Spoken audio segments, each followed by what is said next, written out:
welcome to the Regular Joe's podcast. I'm Dave Pisani. I'm Barry Kay. And I'm Todd Pleasant. It was Elizabeth, Barry. It was Elizabeth. It was right. Elizabeth. I'm right. coming, Elizabeth. Oh, I'm coming. Why did I think it was Esther? Text us if you know what that's from, and we'll send you a prize. I'm coming, Elizabeth. I'm coming. And the text number, or not, don't text, Instagram us or DM us, contact us. You know how. Find us. Anyway, apparently, the woman, may she rest in peace, the mother from Christmas Story was in Close Encounters. I did not know that. I don't think any of us knew that until the news of her passing came. I mean, she was kind of like backlit and stuff, right? Was she in that? I haven't seen that movie. No, she's in it. Her name's Melinda Dillon. Yes. And she's definitely in Close Encounters. She's the one whose child was abducted, right? Yes. Yeah. The little kid who opens the door. That's the only thing I remember. That and Devil's Tower or something like that. Yeah, she was in that. Her career is she had a long career. She's been in a lot of things. I don't have all the information in front of me. That's okay. This is on the spot. Yeah, so but she was the mother in Christmas Story. I'll continue to watch you every Christmas. Yeah, and she was in Close Encounters. She played Jillian Goulier in Close Encounters. And Terry Garr, who we love, yes, too, was in that. She's still alive. Yep. But I think she's had some health problems. Yep. So. And Richard Dreyfuss was in it, too. We could just name the cast of Close Encounters. That's right. Just go through. He's still around, right? He is still around. I actually watched American Graffiti over the weekend because it was on TV, and I hadn't seen that in ages. Have you guys seen Close Encounters in this millennium? No. I don't love that movie, so I haven't really... it's funny. I haven't. should revisit it. I got to say, I've not gone back to that since... I think we should, not for next week, but we should do a rewatch and see... I could do that. Because I haven't seen it. I probably haven't seen it as an adult. I only saw it as a kid. It's funny. I have a little chip on my shoulder about it because it came... forget Star Wars. This is going to be the new great movie. Like, wait a second. Star Wars is still the great movie. What are you kidding me? Well, and I think that's why I don't have that huge fondness for it because I remember as a kid going to see it and going, oh, this isn't really a space movie. But it's also, again, I think there's subsets of science fiction, and I think this is like sci-fi for normals. This is kind of like paranormal, kind of like, it's not people going into space and ray guns. But it was sold as I know that. But the next Star Wars. It's definitely within the genre. But I'm saying it's like, it's like I can't even think what the film was now. I have a feeling as an adult I may find a different appreciation for it. Than Interstellar. It's like Interstellar, where it's which I didn't but you know what I'm saying? Yeah. I don't think I'm trying to think. I did not see it as a kid. I don't think. I mean. Maybe I did. When did it come out? But was it 78, 79? 70. It was. I saw it when it came out. I think. And, it was 77. Yeah. Wow. Yeah. Then I haven't seen it in probably since the 70s. I would agree. I bet I probably saw it late 70s on when we had this little box that sat in our TV that we could watch movies on. So we still have that. Yeah. Yep. It's paying for everything you're seeing. But it was wood. But it was wood grain then. So and it had buttons instead of a remote. It had buttons, and it was like I said, it was wood grain, and it was like, and you could watch things on a schedule. So I just Turner Classic Movies had the other night Duel, which was Steven Spielberg's first movie. Yeah. TV movie, which I think recorded it a couple times but never watched it. But I haven't seen that. But I'm like, Pam, you want to watch it? She's like, I don't want to watch that. So you haven't seen it ever? No, I have seen it. Oh, okay. You just haven't watched it. Yeah, I haven't rewatched another film I haven't seen since the 70s at least. Yeah. Trucks fighting a truck. I mean, it doesn't get much more metal than that. Yep. Yeah. Killer truck. Sugarland Express was his first theatrical movie that I don't know that I've ever paid attention to that. I definitely have not. Somebody was in that, though, right? Goldie Hawn. Goldie Hawn, okay. Yeah. Anyway, that's the Steven Spielberg. that was our look back to Steven Spielberg's and early Fableman's work. Is up for a few Oscars, so we'll see. It's funny, and we'll get to this in a little while, but I keep on looking for the Fablemans because I want to sit down, Pam and I want to watch a movie, and I'm not paying $20 for it yet. And we kind of have happened on several things. More on that later. One thing I will say, though, which might be worth doing, before you watch Fablemans, if you haven't seen it, watch the Steven Spielberg documentary that came out a couple of years ago. Oh, okay. Because I did it in reverse. I saw Fablemans, and then I watched the documentary, and that was interesting to do it that way, too. But okay. there's a lot of stuff in the documentary. What's that on? HBO. Okay. There's a lot of stuff in that documentary that gets played out in Fableman's, because he's really basically telling his life story, or a version of his life. So it's pretty You interesting. think before would be better? Well, if you do it after, then you get to go, oh, this is all these things that actually were in the movie that really did happen. If you do it the other way, then as you're seeing Fablemans, you'll go, oh, that was real. Oh, that was real. So you can do it either way. Interesting. He was on the Smartless podcast 2 weeks ago. He talked about the movie and some other stuff. So that was interesting. And it's like, he's like talking to them like, here's these guys who, well, two of them one's a director, one wants to be a director, the other's just Sean Hayes. And he just talks to them like he's not Steven Spielberg. And they even comment that, like, you realize you're Steven Spielberg, right? And he's like, I'm just a guy just like anybody else, trying to make movies. But he's pretty humble after even all these years. What's pretty amazing, and I don't, this doesn't give anything away, but in the documentary they show a lot of his like films that he made as a kid. I've seen those. Yeah, I've seen and then when you watch stuff. Fablemans, you see the kid making essentially those same movies in the movie. It's pretty meta, but it's very cool. Yeah. We'll jump into the actual show in a second. And then the following week, Bono was on the Smartless podcast. And he wasn't that interesting. But apparently, I don't think he likes Rush. Really? Like, how did that come up? Okay. Well, that's random. Yeah. But I'm like, really? Like, so he was talking about, there's three guys on the podcast, and they're like, yeah, we're a band sort of like, we're just like a band. We're like the Police or such and such or Cream. Was Cream three people? Yeah, it was. Yeah. And Yes? Is Yes three people? No, it wasn't Yes. He didn't say Yes. I'm trying to think. It's important because one was definitely the Police. Emerson, Lake and Palmer? Cream. Huh? Emerson, Lake and Palmer? Those were three guys. And then, or Rush. And he's like, well, yeah, be any of those, but don't be Rush. And he says, me and Edge have a difference on progressive rock. So interesting. I take that as Edge likes it and he doesn't. Like, that's got to be, but dude, you're like a real musician and you don't like Rush. I don't even get. I've never seen a band who doesn't like Rush. I know they're like the musicians, but yeah, that's a little weird. So he's kind of a little bitch. Well, now, and I've been a U2 fan my whole life, so I'm not going to knock him until February 6th, until today, but. I'm sure he talked about they have an album coming out. They re-recorded 40 of their songs, and they're putting out an album of re-recorded versions of 40 of their songs. Like that just feels lazy to me. Yeah, and I'm a U2 fan, but I've heard the first two singles they've released from it, and I'm like, the originals are better. Why did you re-record these songs? Yeah, I don't get that. Yeah. I think they kind of got a little weird somewhere in the 90s. I mean, I love the 80s stuff for sure, but. Anyway, let's actually talk about the show.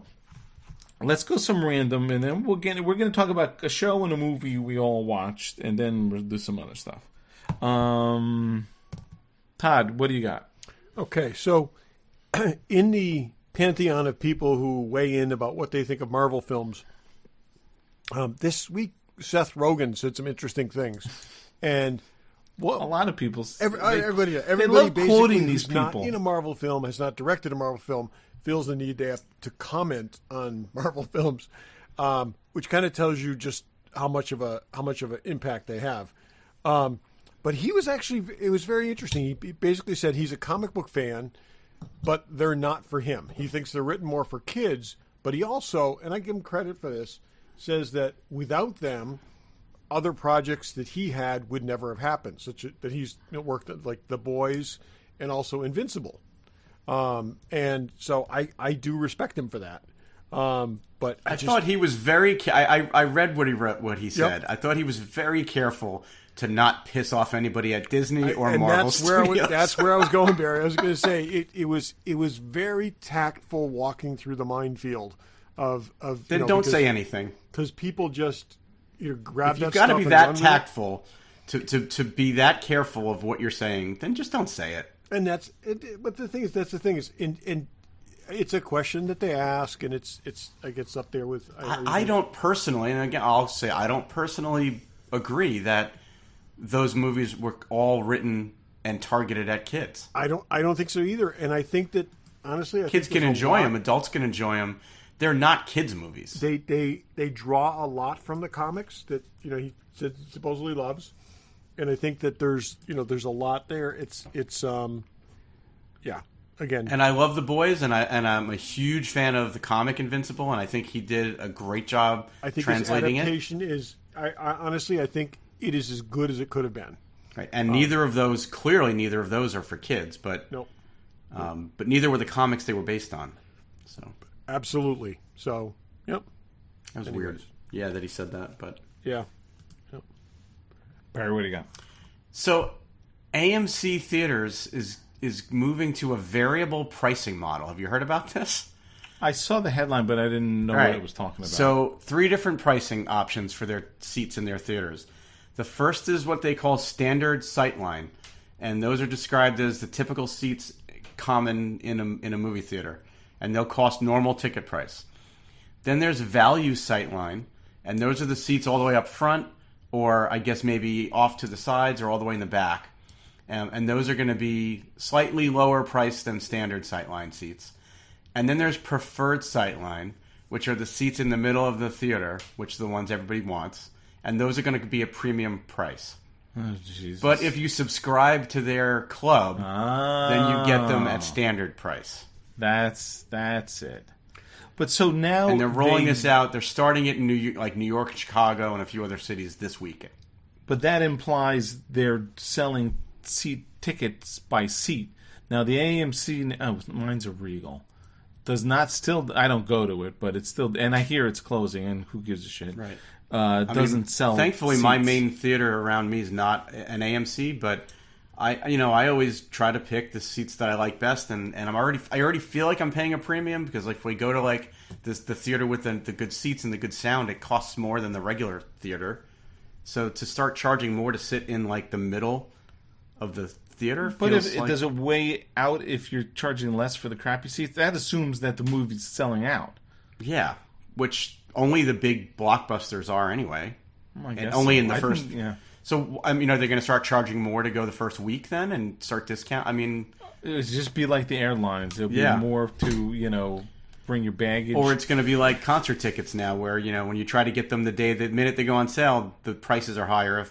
If tickets are left 2 weeks later, then they're cheaper. Oh my God! Let's not make. We want people back to the theaters. Let's not make it harder. Yeah, this just felt weird to me because it kind of feels like it flies in the face of just getting people back to the theaters. But I wonder if this subscription thing was sort of the angle. Maybe.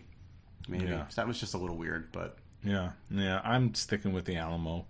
I haven't been. God, I can't remember the last. I think Black Panther was the last thing I've seen. I have to think about when I'm going to see Ant-Man. Because I know it comes out. It's coming out. Is it next Friday? I think it's Thursday. Yeah, it's next week. It is. Shit, I gotta look into that. And I've got to figure out who I'm going with because I don't think everybody in my house actually wants to go. Which for once I might actually save some money. What's up with that? I know Maria's even not even sure she feels compelled to see it. She's like, I can wait. Ant-Man's always good. That's I know. Too bad. Well, we can go together and see it. Yeah, I'll drive up to you. We'll go see it at the Alamo. There you go. So Todd, what do you? Oh, wait, Todd. I have something that Todd's going to want to talk about, but I could wait. I suppose. You want me to jump in with something else while we wait? Okay, sure. This is this is really random coming from me, but so did you see that George Santos claimed that he was a producer on Spider-Man: Turn Off the Dark? With all the other things this guy's been lying about, he apparently in 2021 he told a bunch of potential donors that he worked as one of the producers on that Spider-Man Broadway show. Him and Bono, the one that Bono wrote the music for, and the lead producer for that show has come out and said no, he didn't work on it. Weird, and he still has his job. He still has his job as of this recording, which is the craziest thing ever. But that's nuts. Hey, Todd's back. Yeah, I had a dog that was being very persistent about going outside. Well, you know when that happens, nature calls. So Todd and I were texting about this over the weekend. So Terminal List, which Barry, did you watch Terminal List? I have not seen any of it. No. Oh, you should definitely watch it. So that got season 2, which is good. So if you don't remember, it's Chris Pratt. That's the first book in the series of this guy Jack Carr, who's was a Navy SEAL, and he writes these books. And there's 5 or 6 books. Todd, yep. You're on what, book 4? I finished them all. There's another one coming out in April. I think there's 4. There's a new one coming out soon. Yeah, right? it's like April. There's 4. There's 4 soon to be 5.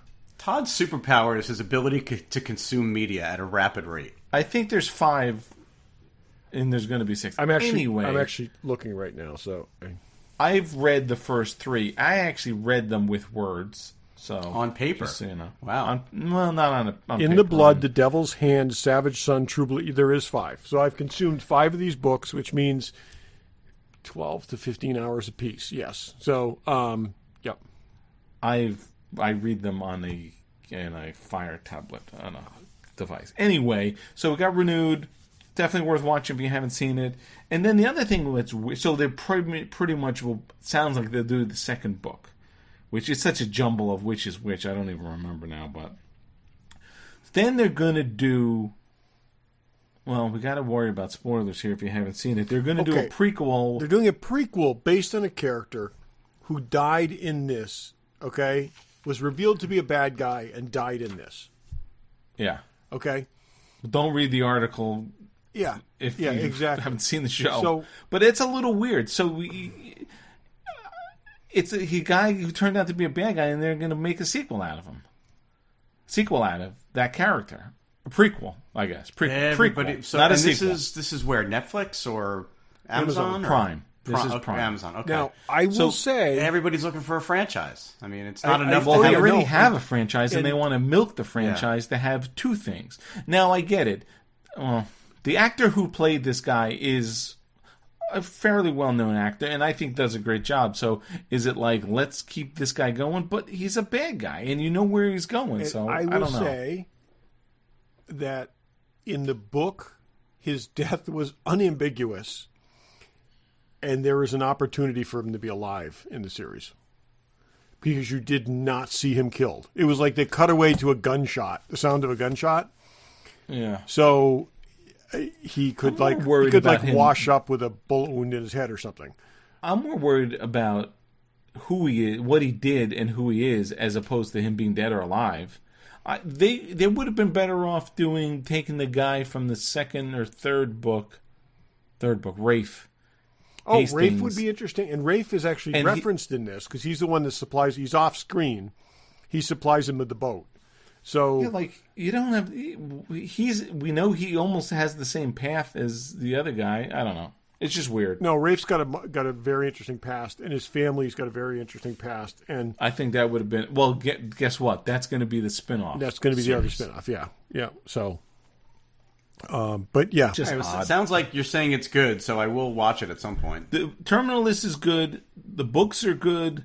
I'm looking forward to the second one. I'll watch the prequel, but it's just an odd thing. It's like, I'm wondering if this is like the 2 of them together.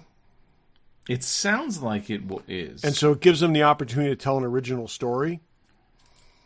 And maybe you see like, you know, so these 2 guys are together, and you know that they were together, and you see one slowly become corrupted, and one might even say, you know, turn to the dark side. Yeah. And then the guy kills a bunch of children to protect his wife, who then dies. No one will buy it. No one will buy Darth the story. Vader is a bad guy. Forget it. Everyone still loves Darth Vader, even though he killed younglings. That's different. So, again, then it's good, but Yeah, I get it. There definitely is the Anakin Vader.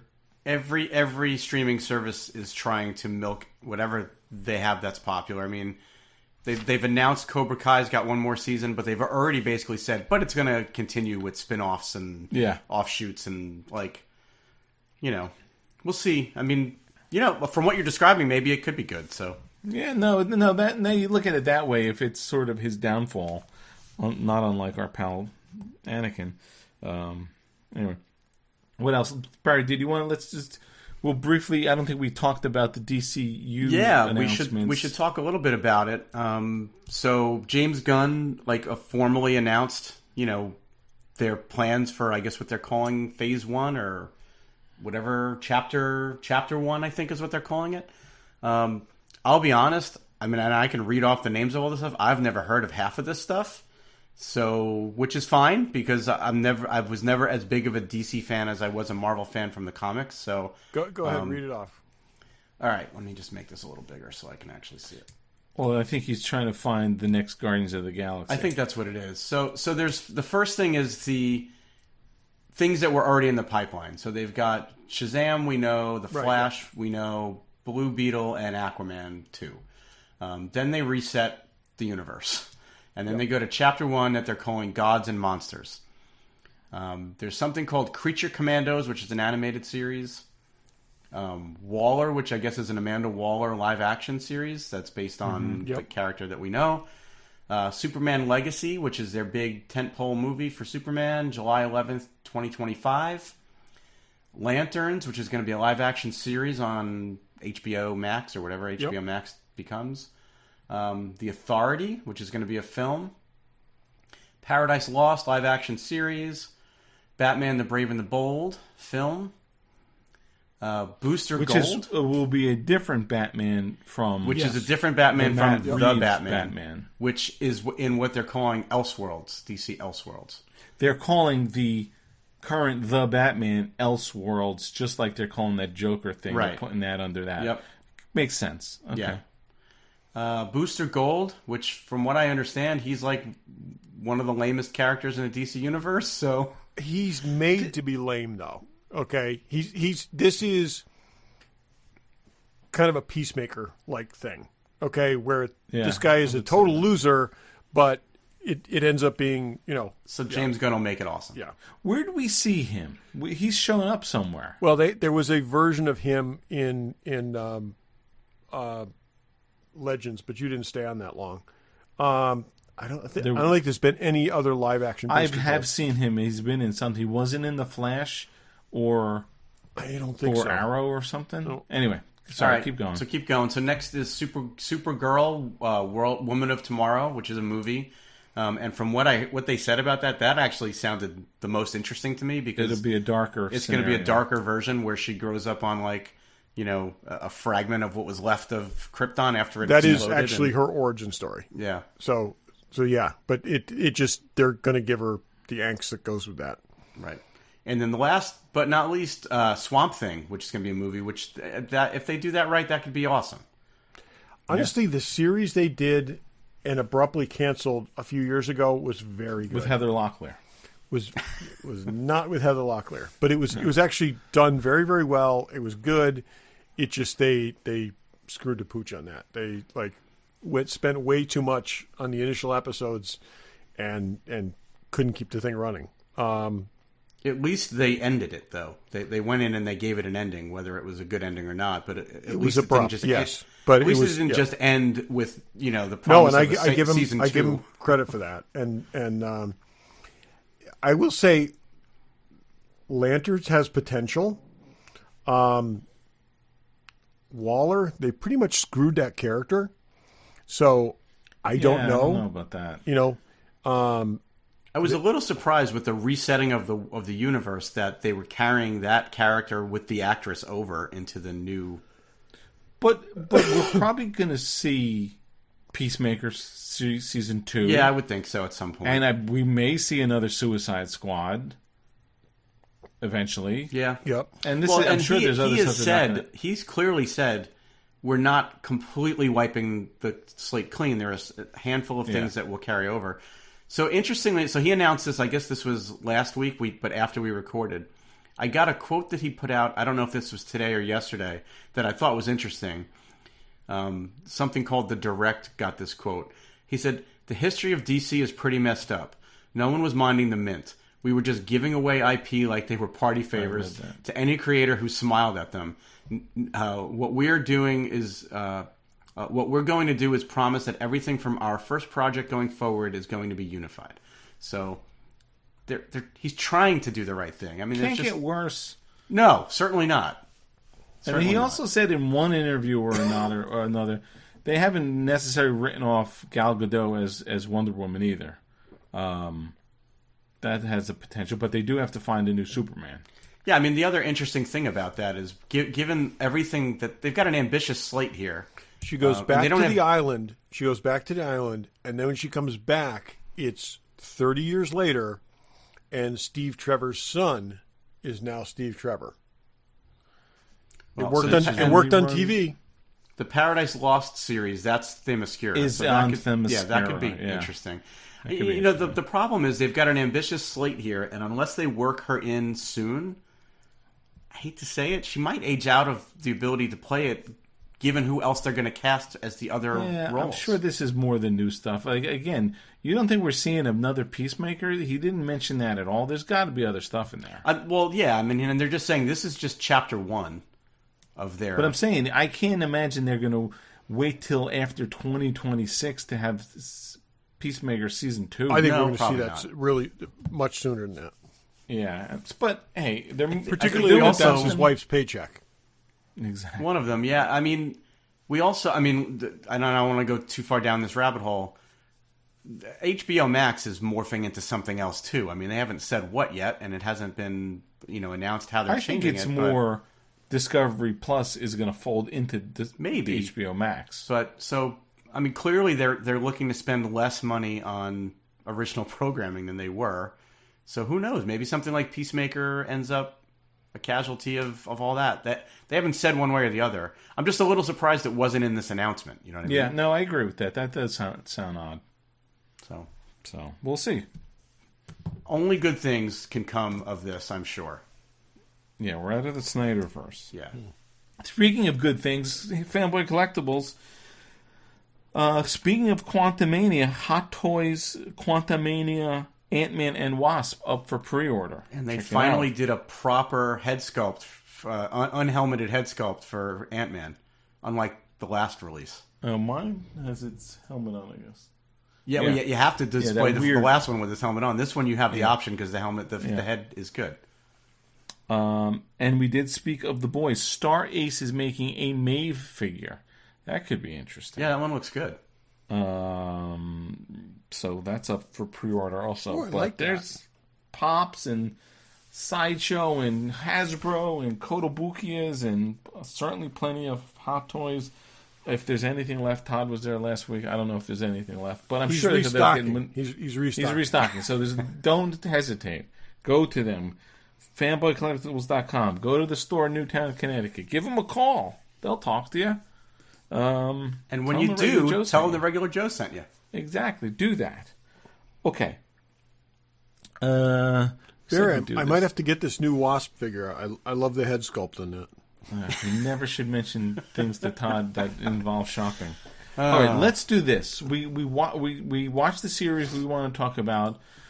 Let's go to this movie first, please. So here's a movie. The whole world has probably seen this movie already, I would think. Here's a movie that is nominated for an Academy Award. It's got a ton of Academy Awards. Huh? It's nominated for a ton of Academy Awards. I'm saying as Best Picture.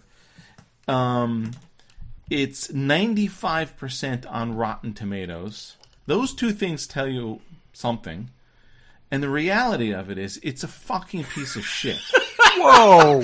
I knew Dave was going to hate this. I knew Dave was going to hate it. I hated it. And Pam hated it. She was like several times, what are we watching? This was awful. Anyway, so that's my opinion. So we're talking about everything everywhere all at once. And I'm going to say, Maria and I started to watch it about a month ago. She fell asleep. I asked her repeatedly if she wanted to rewatch it. And ultimately she said, I'm not going to like it. You just watch it without me. So I watched it this weekend. It's weird, and I knew you wouldn't like it. I knew you wouldn't like it. I like Short Round. I'm sorry, I'm not saying your real name. I was very excited about him. They just getting all these nominations, but it was I may even say it was worse than Willow. I think you should say it's worse than Willow, because Willow's not as bad as you've made it out to be. But that said, this movie had me for a while. Really? And I was able to, had me in that I was engaged in it. Not that I thought it was the greatest movie ever, but that I was like, oh. And a friend of mine, who I won't name, he doesn't listen to the show anyway, but he posted on Facebook saying that he thought it was a perfect film.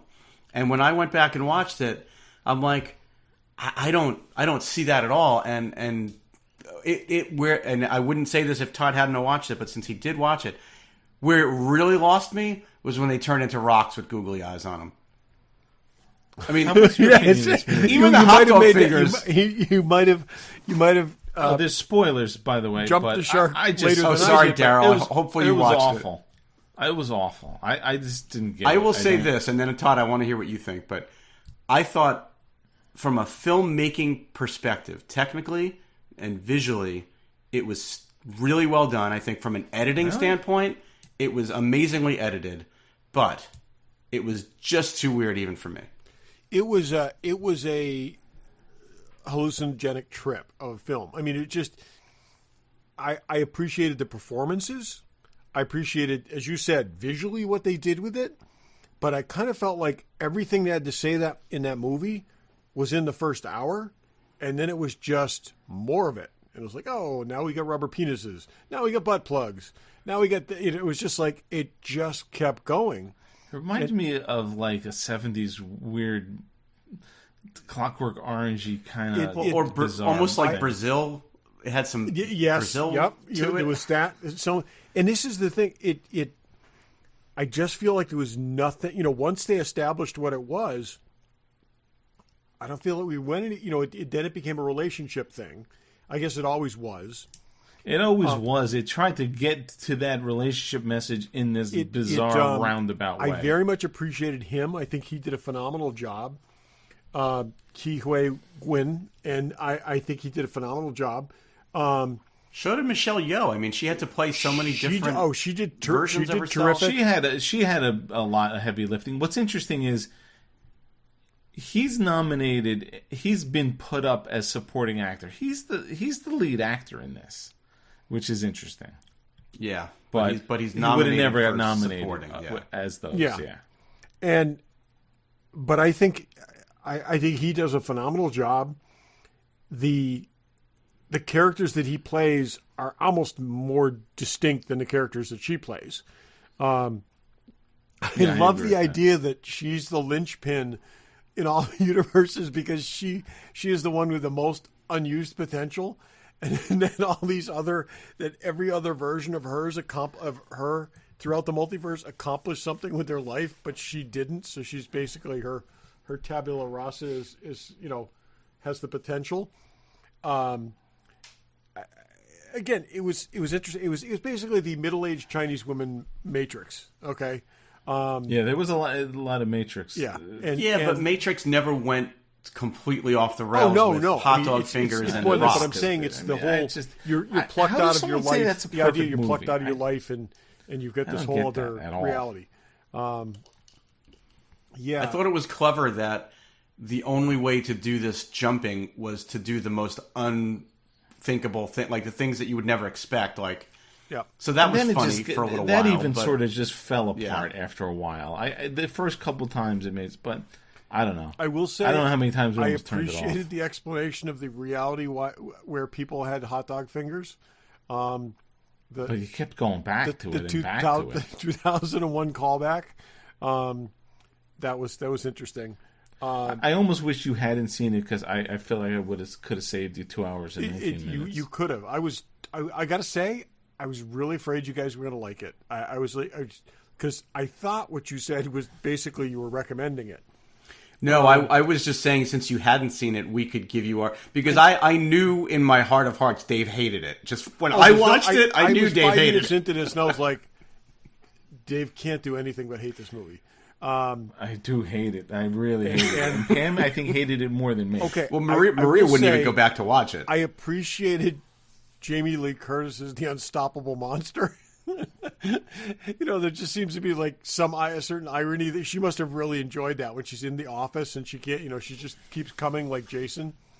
And it was like she knows that role. There were a lot of things that you can say like that were like, but all of it together still made a really weird. That's what I'm saying. I think it could have been done much cooler. What if it was more science fiction and action-y without all that weirdness? I think if they sort of even did the same thing, but took the weirdness out and kept it more hardcore, like they're fighting and get rid of like the penises and all that. It could have been cool. Like these very normal, just down on their luck people have to almost turn into like super people. I agree. To get out of this, and it just didn't go there.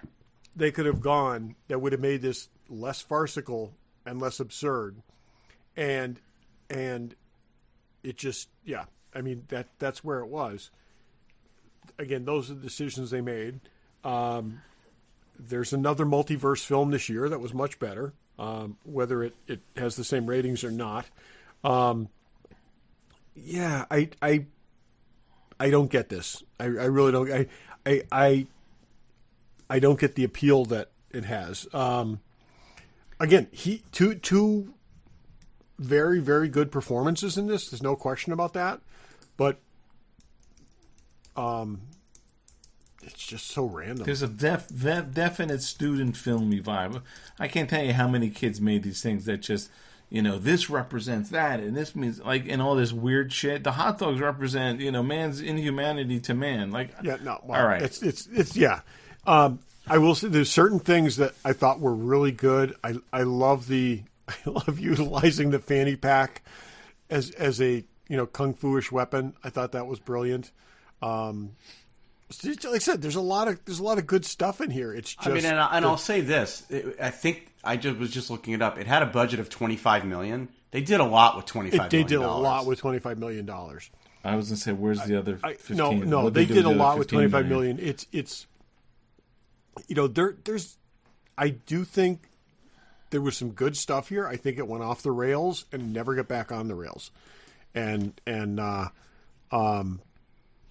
again, I don't feel like anything was accomplished in the second act that we hadn't already seen, and you knew where it was going to end. It could have been an hour and a half. It was 2 hours and 20 minutes. It was a little long. Yeah, I will give it that too. No, they definitely could have told that story in 20 minutes less, or even 40 minutes maybe less. 40 minutes less. I think it could have been done much cooler. Anyway, but an interesting filmmaking accomplishment, but I don't think it's Willow bad.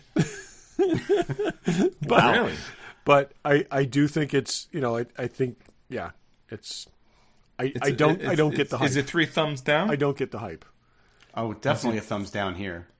3 hot dog finger thumbs down. I just say I give it a hot dog, a penis, or a butt plug down. Yes, yeah. All 3. That's the thing. If you had done that hot dog thing for like 30 seconds, I would have rather kept going had back you see, to it. It was like when constantly kept in the multiverse of madness when they went to the paint color. That was a quick thing. Yeah, that was more interesting, and that if they had gone to multiple things of like that, like everybody's in black and white, everybody's upside down. Whatever. Anyway, we spent more than enough time on it. Yeah, do yourself a favor. I just saved you 2 hours. Okay. So we all watched The Recruit. Again, not our genre necessarily, but it definitely fits into the. Well, you guys are big on spy shows and this kind Jack of stuff, Ryan, even more so than me. So I would say it is definitely in your genre. Terminal List. It's in. I'm just saying it's not superhero sci-fi, right. Comics books. Yeah, stuff, but that extends to. I think it's like a action adventure thing. Action adventure, Mission Impossible. That's what I'm saying. It strays into that territory. Bourne-ish, Bourne-ish, but some James Bond, that kind of thing, and it's very. Yeah. I don't know. It's funny because I've been trying to find something else to watch. Certainly something else for me and Pam to watch, even though she gave up on it. But we were looking at this and that Charlie Cox thing that's also on Netflix. I think it's on Netflix. That is like an MI6. I haven't started that so yet. Yeah, this looked like it had more going on. So, and I didn't realize until I watched the first episode that Doug Liman of Bourne and what's our favorite movie? Yep. Live, Die, Repeat. Live, Die, Repeat. Right. Whatever. He directed the first 2 episodes. I think he's a producer. Edge of Tomorrow. Yeah, Edge of Tomorrow.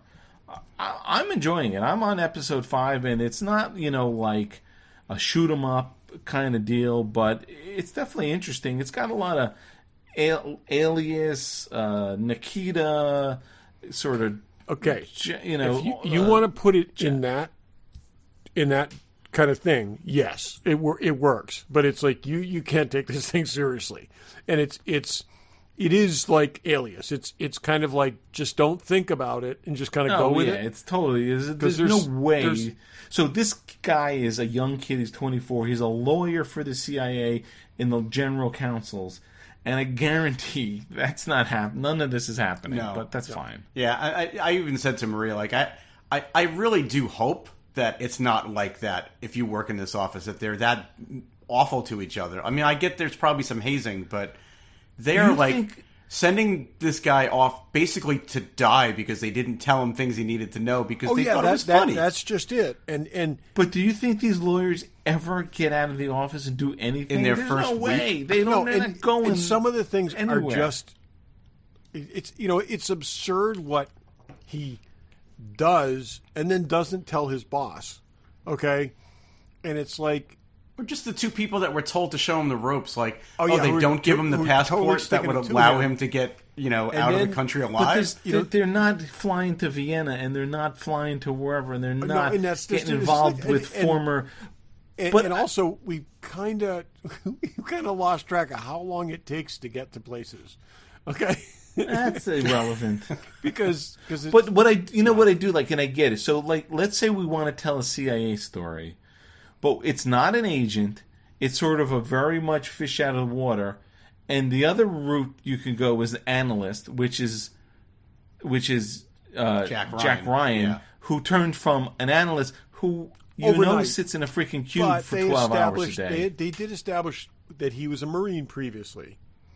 And so, he's got that chops, okay? But he's an analyst, and he's an analyst, the world military history. This guy doesn't have that.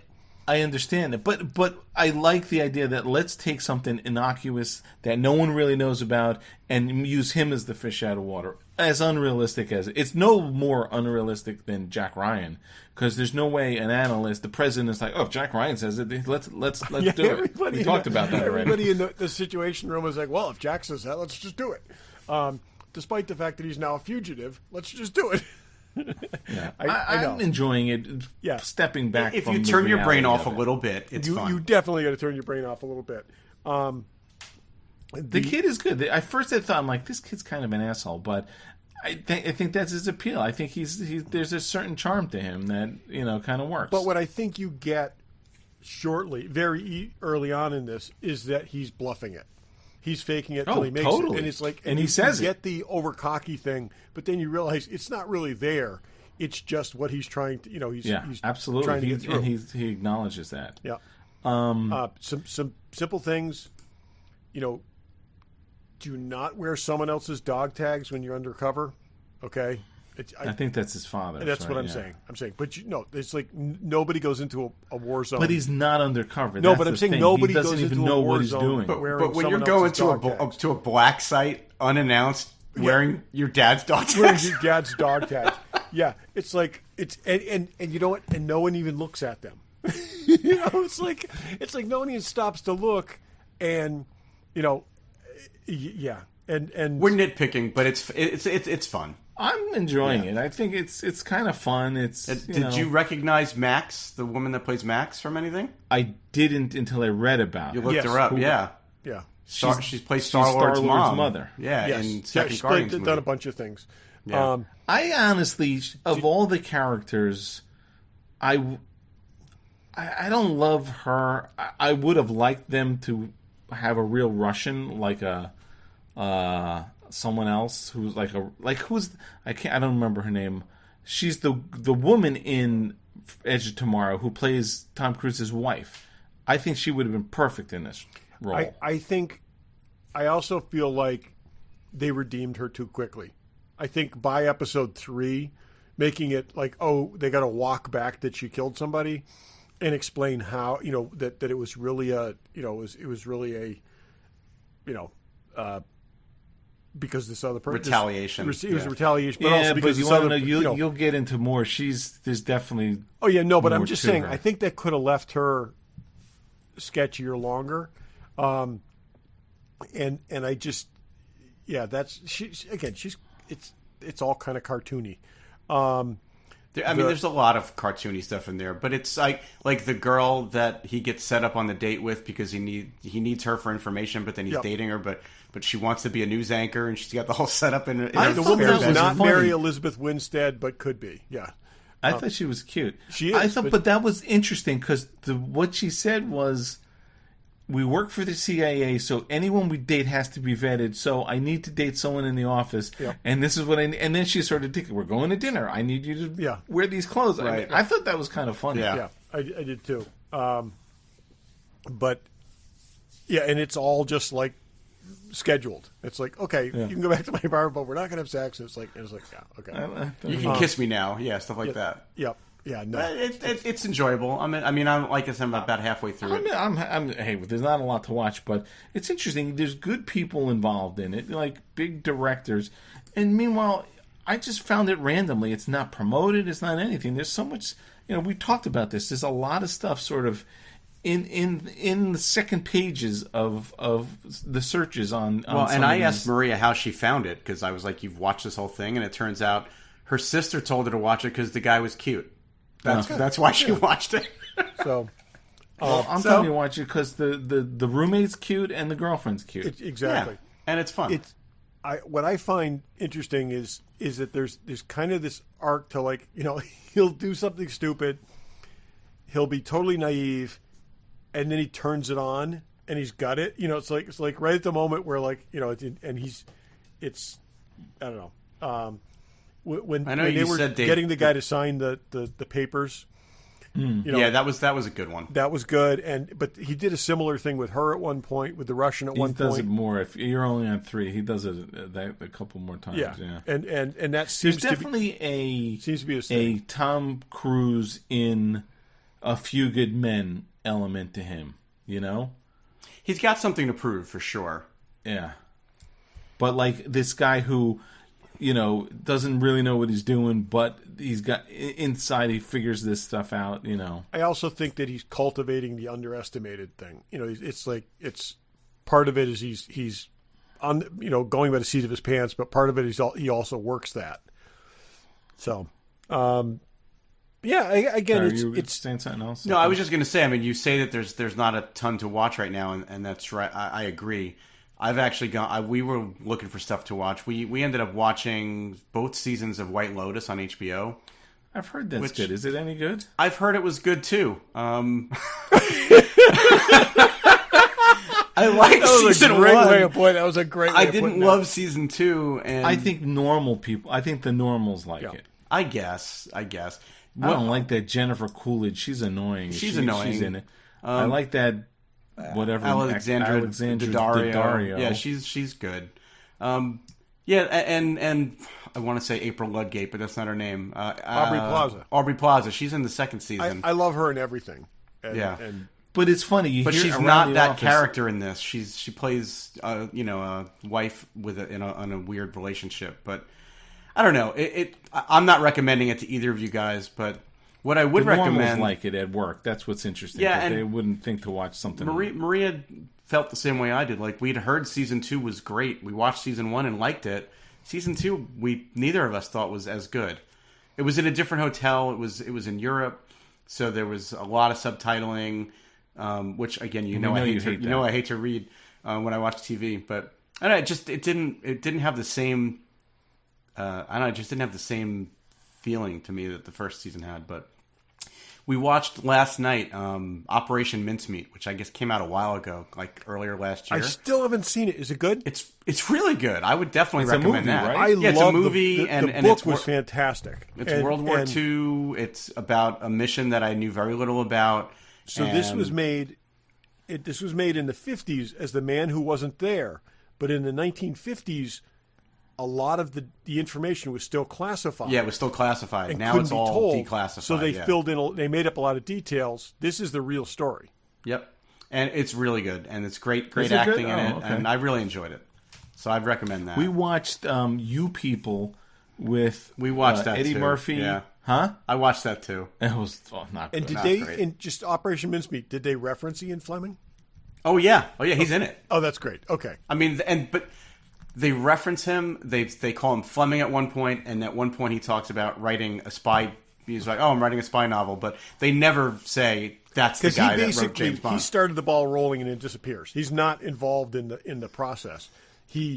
It's his idea. He shows up randomly at points throughout the he, movie. He starts the idea and he hands it off, and then it goes from there. Then somebody else goes to town with it. Definitely recommend it. Yeah. And we're finally starting to watch Sandman after all this time. I'm finally like 3 or 4 episodes into that. Yeah. So 6 is brilliant. So just counting down. I'm counting down to Mandalorian. A couple more weeks. Yep. Picard first. Oh yeah, Picard. Picard, right? And then and I've been Next watching week or Bad week Batch, after? which Todd, you're not there yet, but Nope. it's been pretty good. I will. I gotta find something. What else? I'm trying to. Am I watching anything else? I don't know. I think this is it. It's just really the Recruit. I gotta find something else. I've been banking the last season of Evil. I haven't touched that yet. I've got Umbrella Academy the last season I haven't touched. So I've got some things to watch at some point. But Oh, we're watching that. Shrinking. Is that it? Is it didn't good? start that yet. It's good. I watched that Paul Rudd. Oh, I watched that too. Yeah. And I didn't like that at all. I only watched the first couple episodes. This is much better. Not that they're the same thing, but Jason, whatever his name is, Yeah. is funny. He's definitely funny. And Harrison Ford's in it, but I'm enjoying it. The problem is it's only half an hour, and now it's weekly. So it's like you got to wait a long time to watch a half-hour show. Right. Tulsa King was good. If you haven't watched I'll let Tulsa that King. stack up. Yeah. But anyway, so that's what we're watching. Okay, we're going to go sort of what's in the box. I may do a hybrid what's in the box pick. Show you with the box. Who's in the box? No, what's in the box? What's in the box? Regular Joe's What's in the Box. Barry, what's in the box? Well, a while back we talked about this guy, and this is the vintage Kenner Empire Strikes Back laser pistol that I got a while back. This week I got the Star Wars version of the same gun, cool. but it's got Star Wars.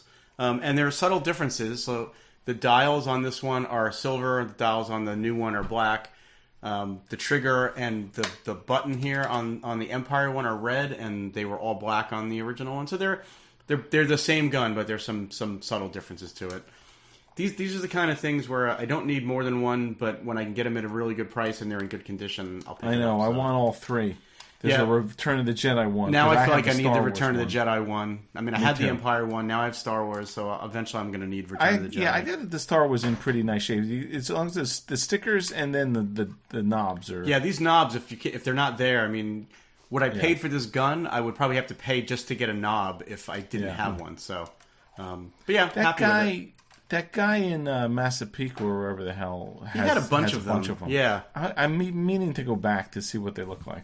Well, if you're out here at some point, maybe we'll take a ride over there. Yeah. So that's cool. what I got. Todd, what's in the box? So, on my trip to see Troy last week, I picked up 3 Hot Toys figures. This is one of them. This is the snowsuit Black Widow figure. Possibly the last ever Black Widow figure. We'll have to see. There she is. Oh, the hair's plastic? The hair's plastic. I will say the hair is a little restrictive in terms of posing. Yeah. But it's going to look good for a long time. She's got a really good face. They did a nice job on it. It's good. Comes with a bunch of guns and a bunch of hands and those little hooky things. And She's got a little red dot sight on that gun. yep. And this, I'm still trying to figure out what that is. I actually looked it up, and I am not sure. If Did you go on Internet Movie Fire? I actually Internet did. Firearm Database? And I'll tell you, there's a couple of things that aren't. There's an unidentified gun, but this has got. It looks like a 360. It could be a 365. I think it could be a 365 Yeah. because it's got the slide yes. Anyways, serrations on the serrations front and back, and certain other features match up. So I'm going to keep looking at that. But it's a good looking figure. It's Yeah, I mean, it's so many of them have been in black suits, so it's a nice contrast. It's to nice. have one in It's a nice different contrast, color. and it will be a great kind of bookend to the Yelena Belova figure when that comes out. So I'll have the two of those together, and but this may be the 8th or 9th and last. I was going to say you've kept all of them, right? You've got the whole Black Widow. I sold one and then bought another, replaced it, and so I think I've got all of them. 2, 3, 4, 5, 6, 7, 8.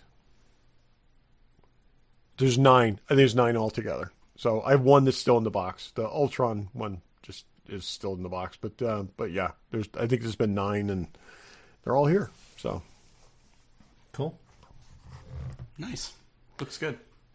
Dave, what do you got? So this is something that came in a box, and I mentioned this off the air. So this is very simple. It's a tool. It's called the Screw Pop, but I've been using it. So basically, it's a little holder for a utility blade. Utility blades, things that come in like, those box openers that's sort of about 2 inches across and 3/4 of an inch thick.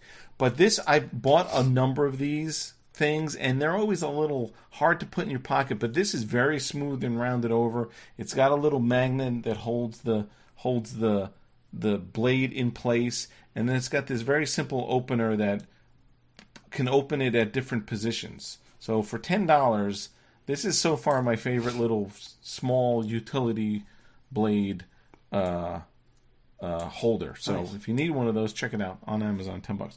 The other thing, and I think I mentioned this briefly, that I don't have it here, but I got a cordless vacuum for like a cordless wet dry vac. And I've been using it this weekend because I took some mirrors down and I had to spackle and sand and all that stuff. So basically, I was like, I was somewhere where I was drilling into a floor in a closet, and I'm like, I got to get the shop vac, which is in the garage. I got to plug it in.